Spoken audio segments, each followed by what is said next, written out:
नमस्कार, मैं हूं आपके साथ नम्रता शर्मा और मैं हूं आपके साथ अपूर्व मिश्रा। 72वें गणतंत्र दिवस की आप सभी को बहुत बहुत शुभकामनाएं। देखिए, आज का इंतजार पूरे साल भर सभी को रहता है, हम सबको भी रहता है कि सीधी तस्वीरें आपको दिखा सके राजपथ की। राजपथ सज चुका है, जितनी भी अपडेट्स आ रही हैं वो हम आप तक पहुंचा रहे हैं। क्या कुछ तस्वीरें आप दिखा सकते हैं दर्शकों को अपूर्व? देखिए, आज का ये जो गणतंत्र दिवस है ये कई मायनों में बहुत खास भी है और कुछ अलग भी है।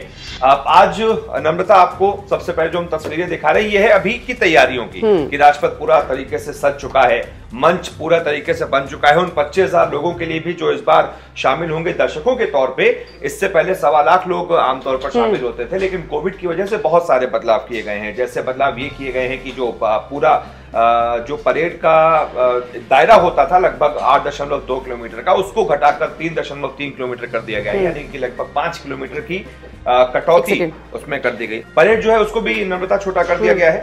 पहले वो 8.2 किलोमीटर की होती थी, इस बार वो 3.3 किलोमीटर की लंबी होगी, यानी कि लगभग 5 किलोमीटर इसमें कमी की गई है। अब जो है वो परेड जो है विजय चौक से निकलकर सिर्फ नेशनल स्टेडियम तक ही जाएगी। और ये पहली बार होगा, मतलब पिछले 55 साल के इतिहास में पहली बार होगा नम्रता कि कोई चीफ गेस्ट नहीं होगा। पहले चीफ गेस्ट के आने का था, लेकिन फिर ये कोविड की वजह से बहुत सारी चीजें बदल गईं और 1952-53 में आखिरी बार ऐसा हुआ था कि हमारे पास कोई चीफ गेस्ट नहीं आए थे। और उसके बाद फिर पहली बार ऐसा हो रहा है। 66 में भी ऐसा हुआ था, 66 के बाद सीधा 55 साल बाद ऐसा हो रहा है कि चीफ गेस्ट नहीं होगा। लेकिन फिर भी हमारे आज के काफिले में, हमारे आज की परेड में ऐसी बहुत सारी खास बातें होंगी जो आपका सीना जो है गर्व से चौड़ा कर देंगी।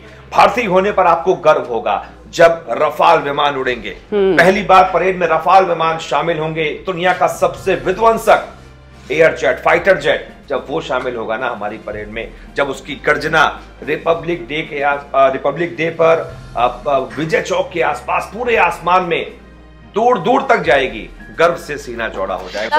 मतलब कुल मिलाकर अगर जो खबरें आप लोग पढ़ रहे हैं, सुन रहे हैं कि कोरोना काल में चीजें कुछ कम हो जाएंगी, वो अपूर्व ने जैसे कि बताया, डिस्टेंस थोड़ा सा कम होगा, लेकिन जो जोश है वो बरकरार रहेगा। जिस तरीके से चीजें होती हैं वो बरकरार रहेंगी। और जैसे कि अपूर्व आपने भी कहा कि पहली बार 1900 मेरे ख्याल से 69 या 66 की बात है, उसके बाद से पहली बार ऐसा होगा जब कोई विदेशी मेहमान गणतंत्र दिवस के मौके पर मौजूद नहीं होगा। ब्रिटेन के प्रधानमंत्री बोरिस जॉनसन को आना था, लेकिन वहां पर जिस तरीके से कोरोना का नया स्ट्रेन आया है, वहां पर लॉकडाउन है फरवरी के मिड तक, और यही वजह है कि उन्होंने अपना भारत दौरा कैंसिल कर दिया है।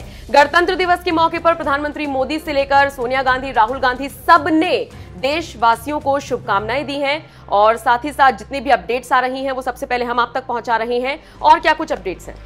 देखिए, खबर ये भी है कि आज जो राफेल है ना वो किस फॉर्मेशन में उड़ेगा ये भी सामने आ गया। सबको इंतजार इसी पल का रहेगा, क्योंकि आज की झांकी का सबसे जो मुख्य केंद्र होगा वो होगा हमारा राफेल विमान। और जब वो वर्टिकल चार्ली फॉर्मेशन में उड़ान भरेगा, यानी कि इस तरीके से, वैसे तो विमान ऐसे उड़ते हैं, वो थोड़ा सा स्लैंट होके, ऐसे स्लाइड होके फिर उड़ान भरेगा ऐसे करके, तो यार मजा आ जाएगा। खैर, उसके अलावा और भी अपडेट्स ये है कि पहली बार बिहार के दरभंगा जिले की रहने वाली भावना कांत गणतंत्र दिवस की परेड में शामिल होने वाली पहली महिला फाइटर पायलट भी होंगी। वो भी जो है विमान उड़ाती हुई नजर आएंगी। महिला सशक्तिकरण की जो कोशिशें सरकार की तरफ से की जा रही हैं, उसकी तरफ से ये एक मजबूत कदम होगा।